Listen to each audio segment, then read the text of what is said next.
السلام علیکم ورحمۃ اللہ وبرکاتہ۔ سامعین، آؤ عقیدہ سیکھیں۔ اس سبق نمبر 16 میں ہم آپ کا استقبال کر رہے ہیں۔ آج کی اس مجلس میں ہمیں جانیں گے کہ لوگ قرآن سے دور کیوں ہیں۔ قرآن مجید انسانوں کے ہدایت کا سب سے بڑا ذریعہ ہے۔ شیطان اس ہدایت سے دور رکھنے کے لیے مختلف طریقے اختیار کرتا ہے۔ ان میں سے 10 ہتھ کنڈے ہم آپ کے سامنے رکھنے چاہ رہے ہیں۔ نمبر 1، بہت سارے لوگ قرآن مجید کی اصل فضیلت سے واقف نہیں ہیں، حالانکہ دنیا کی تمام نعمتوں سے قرآن ہی سب سے بڑی نعمت ہے۔ دنیا و آخرت کی ساری بھلائیاں قرآن میں رکھی گئی ہیں۔ قرآن مجید کے اصل فائدوں سے لوگ غافل ہیں۔ لوگوں میں بس اتنا تصور ہے کہ یہ ہماری مقدس کتاب ہے، اسے چھونے سے پہلے وضو کرنا چاہیے، پکڑتے ہی چومنا چاہیے، آنکھوں سے لگانا چاہیے، ریشم کے کپڑوں میں لپیٹ کر کسی اونچے مقام پر رکھ دینا چاہیے، شادی میں بیٹیوں کو ہدیہ دینا، گھر سے رخصت ہوتے وقت بیٹیوں کو اس کے سائے سے گزارنا، لڑائی جھگڑوں میں قسم کھانے کے لیے استعمال کرنا، جنات کو دور کرنے کے لیے کچھ آیتوں کا پڑھ لینا، شفا کے لیے تعویذ بنانا، ضرورت پڑنے پر فال نکالنا اور ایصال ثواب کے لیے قرآن خوانی کرنا۔ بس اسی حد تک ہمارا تعلق قرآن سے رہ گیا ہے اور یہی مسلمانوں کی پہچان بن چکی ہے۔ کاش ہم جان لیتے کہ اللہ نے قرآن نازل کر کے ہم پر کتنا احسان کیا ہے، ہم جان لیتے کہ اس سے غافل ہو کر کتنا ظلم کر رہے ہیں۔ آج اگر ہم اپنی آنکھوں سے غفلت کی پٹی نہیں اتاریں گے تو قیامت کے دن پچھتانا پڑے گا۔ قرآن سے دور ہونے کی دوسری وجہ یہ ہے کہ ماں باپ کی بے توجہی ہے۔ آج سارے والدین اپنے بچوں کی تعلیم کا آغاز دنیاوی تعلیم سے کرتے ہیں، معیاری سے معیاری اسکول کی تلاش میں رہتے ہیں، اچھا لباس، اچھا کھانا، اچھا پینا، اچھا رہن سہن مہیا کرتے ہیں، بچوں کے سارے نخرے برداشت کرتے ہیں اور خود ہر طرح کی تکلیف بھی برداشت کرتے ہیں تاکہ ان کا بیٹا پڑھ لکھ کر اونچے مقام پر چلا جائے، لیکن قرآن کی تعلیم کے لیے پیسہ خرچ نہیں کرتے ہیں، وقت نہیں لگاتے ہیں۔ قرآن پڑھانے والوں کو پورا مہینہ پڑھانے کے بعد بھی بڑی مشکل سے 200-250 روپے دے دیتے ہیں۔ اب بتائیں، کیا یہ بے انصافی نہیں ہے؟ اس طرح کا معاملہ ہو تو یہ امت قرآن سے کیا فائدہ اٹھا سکے گی؟ اگر کسی کے 2-3 بیٹے ہوں تو جو زیادہ ذہین ہو اس کو ہم ڈاکٹر، انجینئر بنانا چاہتے ہیں، اور جو تھوڑا کمزور ہو اس کو حافظ یا عالم بنانے کا پلان بناتے ہیں، یا جو بچہ زیادہ شریر ہو، لڑائی جھگڑا زیادہ کرتا ہو تو بھی دینی تعلیم میں ڈال دیتے ہیں۔ اب بتائیں، کیا یہ ظلم نہیں ہے؟ آج کے والدین کو یہ مان کر چلنا ہوگا کہ جو اولاد قرآنی تعلیمات سے محروم ہوگی وہ کبھی وفادار نہیں بن سکتی ہے۔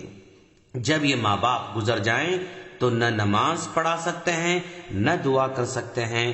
رمضان میں کچھ لوگوں کو کھانا کھلا کر سمجھیں گے کہ ہم نے ماں باپ کا حق ادا کر دیا۔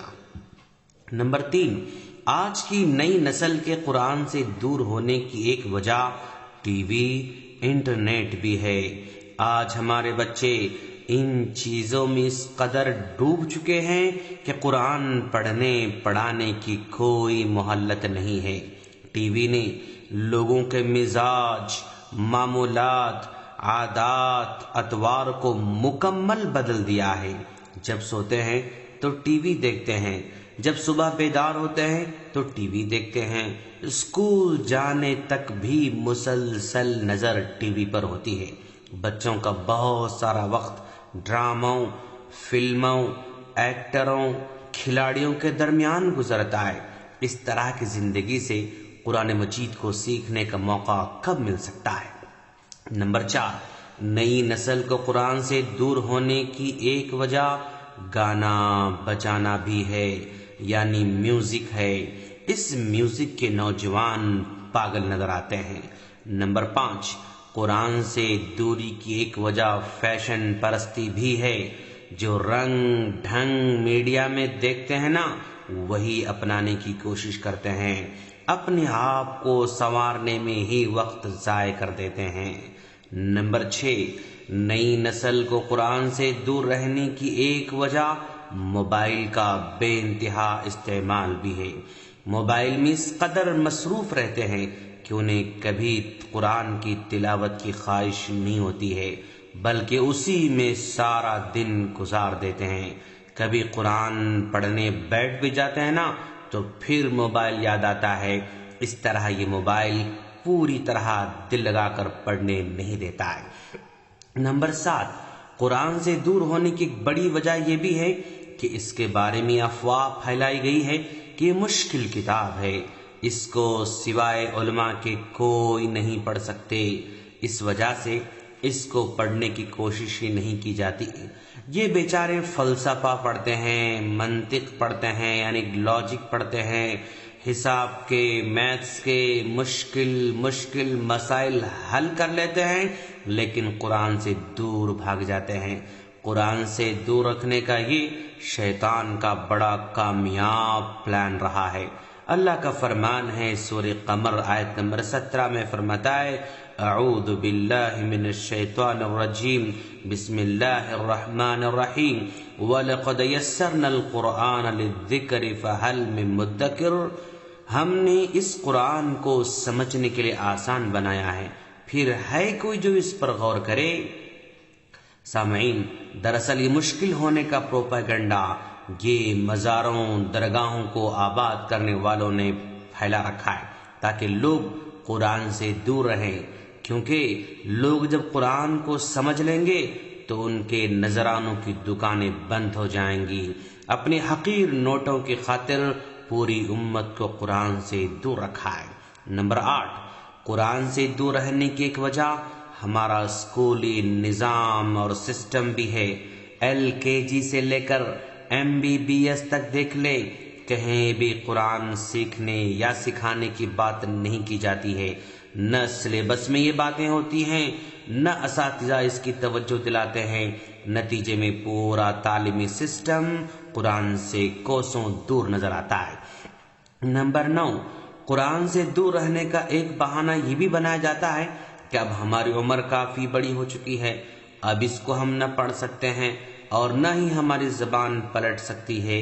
یہ بھی شیطان کا کامیاب ہتھ کنڈا رہا ہے، جبکہ ایسی بے شمار مثالیں ہمارے سامنے ہیں کہ بڑی عمر میں بھی لوگوں نے قرآن کو سیکھا ہے اور اچھی طرح پڑھ بھی رہے ہیں۔ نمبر 10، قرآن مجید سے دور رکھنے میں 5 سوروں، یاسین کے سورے اور سورہ ملک کے چھوٹے چھوٹے کتابچے اور من گھڑت وظائف کی کتابیں بھی ہیں۔